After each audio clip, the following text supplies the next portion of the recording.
नमस्कार. सुरेश भट म्हणजे महाराष्ट्रावर गारूड करणारं एक वादळी व्यक्तिमत्व. 15 एप्रिल हा त्यांचा जन्मदिवस. असं वाटलं की या निमित्ताने त्यांच्या कोणत्याही चौकटीत न बसणाऱ्या व्यक्तिमत्वाचा आपल्याला जमेल तसा आजच्या भागामध्ये वेध घेण्याचा प्रयत्न करून पाहावा. त्यांचं कार्य एवढं अफाट आहे की खरं तर नेमकी कुठून सुरुवात करावी हा प्रश्न पडावा.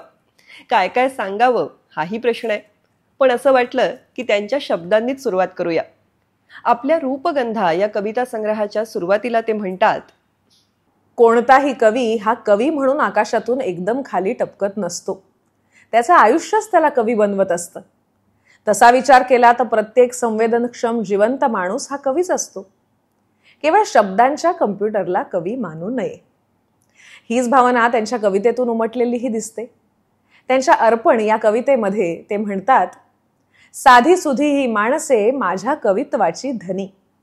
साधी सुधी ही माणसे माझ्या कवित्वाची धनी. यांच्यात मी पाही तुक्या, यांच्यात नामयाची जनी.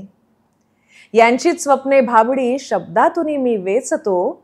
यांच्या भविष्याची नभे माझ्या उरी सांभाळतो. ते हेच मी ज्यांच्यामुळे भाषा मराठी बोलतो. ते हेच मी ज्यांच्यामुळे भाषा मराठी बोलतो. माझा खरे खोटेपणा ह्यांनाच आता अर्पतो. म्हणूनच असं वाटलं की ज्या जगण्याने कवी सुरेश भटांना घडवलं ते त्यांचं जगणंही समजून घ्यायला हवं. सुरेश भट म्हणजे संघर्ष हे जणू समीकरणच होतं. अवघे 2.5 वर्षाचे असताना त्यांना पोलिओ झाला. या घटनेने त्यांच्या आयुष्याला अनेक अर्थांनी कलाटणी मिळाली. शरीराला जरी अधूपण आलं तरी मनाची ताकद त्यांना याचमुळे मिळाली. कदाचित कविता त्यांची सखी झाली तीही या आजारपणामुळेच. इतर मुलांप्रमाणे बाहेर खेळणं त्यांना शक्य नव्हतं. अगदी लहान वयात त्यांच्यावर 2 शस्त्रक्रियाही झाल्या. त्यामुळे बराच काळ ते अंथरुणाला खिळून होते. याच काळात त्यांना वाचनाची गोडी लागली. वयाच्या अवघ्या 10व्या वर्षापर्यंतच रामायण महाभारतासारखे मोठे ग्रंथ त्यांनी वाचून काढले होते. त्यांच्या आईने त्यांच्याकडून वृत्तदर्पण पाठ करून घेतलं. ते नेहमी म्हणत की तिच्यामुळे मी कवी झालो. वाचनाबरोबरच संगीताचीही त्यांना आवड होती. ते पेटी, तबला, ढोलकी, बासरी यासारखी अनेक वाद्य वाजवत. पायावर उपचार म्हणून त्यांनी व्यायाम करायला सुरुवात केली आणि पुढे तोही त्यांचा छंद बनला. पण सगळ्यात मोठा छंद अर्थातच कवितेचा. आणि त्या लाडक्या कविता सखीला ते म्हणतात, गे कविते सखये तुझा लागला छंद. गे कविते सखये तुझा लागला छंद. विसरलो जगा मी करपाशी तव धुंद. जाहलो तिरस्कृत गळा लागली तात. परवा न मला मी आपुल्याच झोकात. जन म्हणती बावळा वाया गेला पोर. पाहीन रात बेरात वेगळा नूर. हिंडतो सारखा जणू नसे घरदार. मी इकडे तुझिया स्वप्नातच गेत सूर. निष्पाप शिशूची कोमलता नवजात. सौंदर्य उजळतो इकडे हा प्राजक्त. मज दिसती वेडी हृदये मोहरलेली. मज दिसती वेडी हृदये मोहरलेली. ही तुझीच दुनिया दौलत माझी सगळी. पौर्णिमा बहरते रोज तुझ्या गगनात. नाहून टाकते मज अमृत धारात. मग हृदय नाचते होऊन या बेभान. मग हृदय नाचते होऊन या बेभान. अन सहजच निघते कंठातून मधुतान. आपल्या उमेदीच्या दिवसात त्यांनी खूप उपेक्षा सहन केली.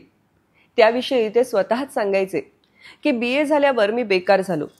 अधूनमधून खेड्यातील शाळांमध्ये शिक्षक म्हणून नोकऱ्या करीत होतो. पण नोकऱ्या मला एकामागून एक सोडून जात होत्या. माझे समकालीन आपापल्या नोकऱ्या सांभाळत सुखाचा संसार थाटत होते. कविता क्षेत्रात गाजत होते. महत्वाच्या नियतकालिकांचे संपादक, समीक्षक यांच्याशी घरोबा जोडत होते. दरवर्षी अखिल भारतीय कवी संमेलनात भाग घेत होते आणि त्याच वेळी मला टाळत होते. मी त्यांच्या करमणुकीचा आणि थट्टेचा विषय झालो होतो. त्या काळी कुठल्या तरी खेड्यात ठणठणत्या कंदिलाच्या पिवळ्या प्रकाशात समोर टेबलासारखी लोखंडी पेटी ठेवून मी कविता लिहित होतो. मला नोकऱ्या सोडून देत होत्या, पण कविता मला सोडायला तयार नव्हती. अधूपणामुळे कोणताही मैदानी खेळ मी कधीच खेळू शकलो नाही. त्यात पुन्हा भर पडली ती शालेय महाविद्यालयीन जीवनातील माझ्या अपयशाची. या अपयशामुळे तर हा आपला मुलगा आता वाया गेला याची वडिलांना खात्रीच पटली. त्यामुळे नंतर घरातल्या घरातही मला वेगळी वागणूक मिळू लागली. माझ्या घरातच मी एक दुय्यम दर्जाचा नागरिक झालो. तो कडवट तपशील मी आता सांगत नाही, पण इतकंच सांगतो, निराशा, कटुता, न्यूनगंड यांनी पछाडलेल्या या माझ्या विचित्र स्थितीत मला माझ्या कवितेनंच धीर दिला, आधार दिला. म्हणजे कवितेने जीवनविषयक आत्मविश्वास माझ्यात निर्माण केला. एकदा अमरावतीला गेलो होतो. एक कवी त्या रात्री स्टेशनवर भेटले. ते त्यावेळी सर्वार्थाने फॉर्मात होते. म्हणजे प्राध्यापकाची नोकरी होती, त्यांचे लग्न झाले होते, चोहीकडे त्यांचे नाव झाले होते. आणि त्या पार्श्वभूमीवर त्यावेळी ते मला अत्यंत उपहासाने आणि हिणवीत म्हणाले होते, सुरेश, तू आता कवी म्हणून संपलास. तू आता अशीच गावोगावी मास्तरकी कर. मी त्यावेळी त्यांना इतकंच म्हणालो, ते अजून ठरायचंय. काही काळापुरती मला जीवनाच्या मोर्चापासून माघार घ्यावी लागली, पण कविता जगण्याचं युद्ध मी जिंकलो आहे. हे युद्ध जिंकल्यामुळे मी जीवनाचं युद्ध जिंकलो आहे. ते नेहमी म्हणत की मला समीक्षकांनी किंवा संपादकांनी मोठे केलेले नाही, मला मराठी जनतेने मोठे केले आहे. तिच्या खांद्यावर मी उभा आहे. माझ्या करिअरसाठी मी कोणत्याही कंपूचा, संघटनेचा व पक्षाचा उपयोग करून घेतलेला नाही. कशाचं व्यासपीठ पाहिजे तुला, कशाचं व्यासपीठ पाहिजे तुला, घराघरात गीत गुणगुणून जा. कशाचं पाहिजे तुला परंपरा, कशाचं पाहिजे तुला परंपरा, तुझीच तू परंपरा बनून जा, तुझीच तू परंपरा बनून जा. वा, त्यांचा पहिला काव्यसंग्रह यायलाही बराच काळ गेला. तो आल्यावर मात्र त्याचं उत्साहाने स्वागत झालं. 1961 साली रूपगंधाला दुसरं पारितोषिक विभागून मिळालं. आणि कोणाबरोबर विभागलं गेलं होतं माहितीये हे बक्षीस? दिलीप पुरुषोत्तम चित्रे यांच्याबरोबर. आणि त्या वर्षीचं पहिलं पारितोषिक कुसुमाग्रजांना मिळालं होतं. 1974 साली रंग माझा वेगळाला केशवसूत पारितोषिक मिळालं. 1955-56 पासून त्यांच्या लक्षात आलं की आपलं काव्यलेखन हे गझलेच्या फॉर्ममध्ये होते. 1964-65 पासून त्यांनी जाणीवपूर्वक गझल लिहायला सुरुवात केली आणि मराठीतील समृद्ध अशा गझल पर्वाचा प्रारंभ झाला. ते म्हणतात, गालिब, इक्बाल, जिगर मुरादाबादी, फैज अहमद फैज, नासिर काझमी, कतील शिफाई, अहमद फराज हे माझे आवडते कवी. त्यांच्यापासून मी 2 गोष्टी स्वीकारल्या. एक म्हणजे कमीत कमी शब्दातून जास्तीत जास्त आशय उत्कटपणे प्रकट करणं, आणि दुसरी म्हणजे एकही अनावश्यक शब्द न वापरणं, शब्दांची इज्जत करणं आणि ती करत असताना गझलेचा नखरा सांभाळणं. हेही असेच होते, तेही तसेच होते. हेही असेच होते, तेही तसेच होते. आपापल्या ठिकाणी सारे ससेच होते. केले न बंड कोणी त्या घोषणाच होत्या. केले न बंड कोणी त्या घोषणाच होता. ज्यांनी उठाव केला तेही घसेच होते. आला न गंध त्यांना केव्हाच चंदनाचा. आला न गंध त्यांना केव्हाच चंदनाचा. सारे उगाळलेले ते कोळसेच होते. तू भेटलीस तेव्हा मी बोललोच नाही. तू भेटतेस तेव्हा माझे असेच होते. होती न ती दयाही, होती न ती दयाही, ती जाहिरात होती. जे प्रेम वाटले ते माझे हसेच होते. झाला उशीर जेव्हा हाका तुला दिल्या मी. झाला उशीर जेव्हा हाका दिल्या तुला मी. मातीत पावलांचे काही ठसेच होते, काही ठसेच होते. ते जितके श्रेष्ठ गझलकार होते, गझल सम्राट होते, तसेच ते श्रेष्ठ गीतकारही होते. त्यांच्या सप्तरंग या काव्यसंग्रहाला आशा भोसले यांनी प्रस्तावना लिहिली आहे.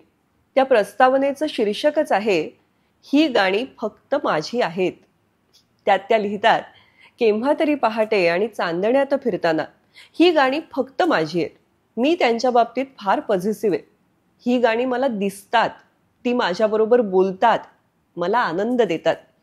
त्यांची भट साहेबांच्या काव्याशी ओळख कशी झाली याची आठवणही त्यांनी सांगितली आहे. आशाबाई लिहितात, रामचंद्र चितळकर म्हणजेच सी रामचंद्र, हिंदी चित्रपटसृष्टीतील महान संगीतकार, त्यांनी मला गाण्यासाठी बोलावलं. काय लिहू मी विचारलं. ते म्हणाले, मराठी गाणं आहे. मी चकित झाले. अण्णा मराठी गाणं देणार? कारण ते हिंदी सिनेमामध्ये फार लोकप्रिय होते. आशाताई लिहा.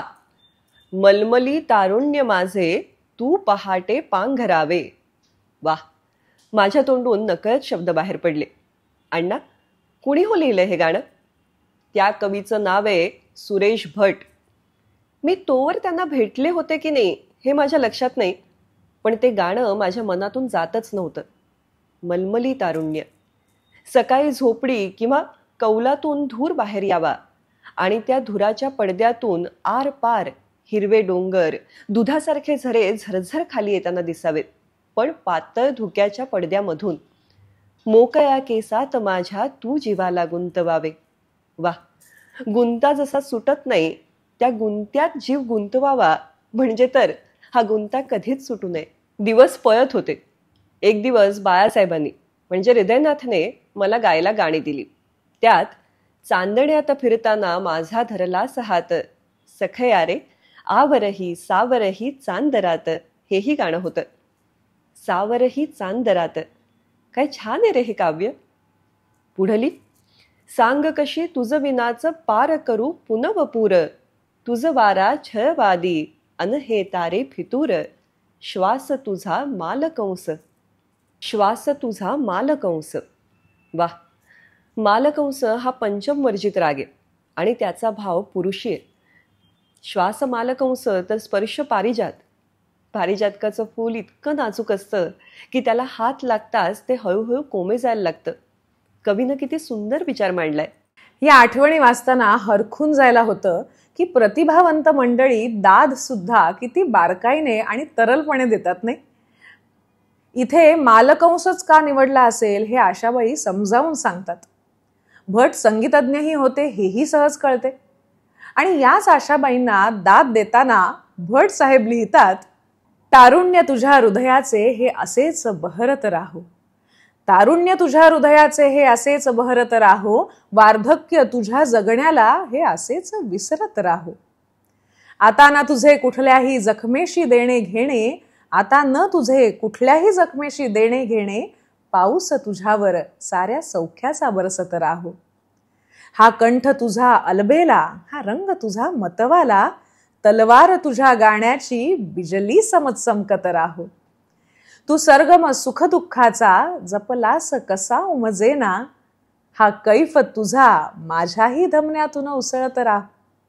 तुझं बघून हटल्या मागे आलेल्या वादळ वाटा, तुझं बघून हटल्या मागे आलेल्या वादळ वाटा, सुखरूप तुझ्या गीतांचे गझलांचे गलबत राहो. तू अमृतमय मद्याचा खळखळता अक्षय प्याला, तू अमृतमय मद्याचा खळखळता अक्षय प्याला, एक एक घोट सुकलेल्या शब्दांना फुलवत राहो. ही सांजन आयुष्याची आत्ताच उजाडत आहे, चंद्राला उमगून गेले, सूर्याला समजत राहो, सूर्याला समजत राहो. मराठी भाषेवर त्यांनी जे प्रेम केलं त्याविषयी काय बोलावं. त्यांनी लिहिलंय, मराठी गझलेचा विचार करताना उर्दू भाषेतील नजाकत मराठीत येऊच शकत नाही असं म्हणणारे काही लोक आढळतात. वास्तविक मराठी भाषेला नजाकतीची गरजच नाही. ज्यावेळी उर्दूचा जन्मही झालेला नव्हता त्यावेळी मराठीत ज्ञानेश्वरी आणि अमृतानुभव सारखे ग्रंथ लिहिले गेले. उर्दूच कशाला, जगातील कोणत्याही भाषेत मराठी भाषेला नजाकत देण्याचं सामर्थ्य नाही. आपल्या मायबोलीचं सामर्थ्य आपल्यालाच ठाऊक नसतं हे आपलं करंटेपण आहे. संयुक्त महाराष्ट्राच्या चळवळीत त्यांचं एक गीत शाहीर अमर शेखांनी गायलं आणि ते खूप गाजलंही होतं त्या काळी. त्यांनी लिहिलं होतं, गीत तुझे मी आई गाईन, शब्दोशब्दी अमृत ओतून, भाव फुलांना पायी उधळून, मम प्रतिभेचे झिजवून चंदन, आयुष्याचा कापूर जाळून, तुझे सारखे करीन पूजन. असं लिहून भट थांबले नाहीत. भटांचा महाराष्ट्राबद्दलचा अभिमान त्यांनी संयुक्त महाराष्ट्राच्या चळवळीत सक्रिय सहभाग घेऊन सिद्धही केला. महाराष्ट्रासाठी त्यांनी सश्रम कारावासाची शिक्षाही भोगली. लाभले आम्हास भाग्य बोलतो मराठी, जाहलो खरेच धन्य ऐकतो मराठी. धर्म पंथ जात एक जाणतो मराठी. एवढ्या जगात माय मानतो मराठी. हे ते जगले सुद्धा आहेत. हा आजचा भाग तुम्हाला कसा वाटला हे प्रतिक्रियेमध्ये आम्हाला नक्की कळवा. आणि असेच वेगवेगळे विषय पाहण्यासाठी मधुरा वेलणकर साटम ही आमची वाहिनी. हिला पसंती द्या, तिचा प्रसार करा आणि तिचे सभासद व्हा. अर्थात लाईक, शेअर आणि सबस्क्राईब करा. आणि बेल आयकॉनवर क्लिक करायला विसरू नका, म्हणजे पुढचा भाग तुम्हाला लगेच पाहायला मिळेल. पुन्हा भेटूया पुढच्या भागामध्ये एका अशाच नव्या गोष्टीसह. धन्यवाद. धन्यवाद.